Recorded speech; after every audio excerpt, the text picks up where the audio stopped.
Hello friends, welcome to my channel Knowledge Hub. Today I am going to say about the bad effects of 5G network in Hague.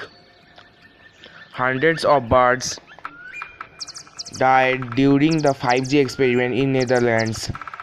About a week ago at The Hague, many birds died spontaneously, falling dead in park. At first no one noticed it. However, when about 300 more suddenly died, some started to notice. A news 5G mast where they had done a test in connection with the Dutch railway station to see how large the range was and whether no harmful equipment would occur on the around station. Also, duck simultaneously putting their heads underwater to escape from radiation while others flew away. According to the report of Dutch Food Consumer Product Safety, there is no sign of bacterial infection, no poison, no virus.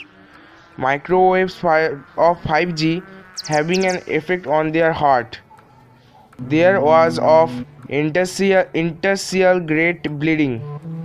Currently, there was a Hindi movie named 2.0 where the bad effects of radiation on birds are described. What you think about it? Reply me in the comment box. Like this video, subscribe my channel and press the bell icon to get notification. Goodbye, see you soon.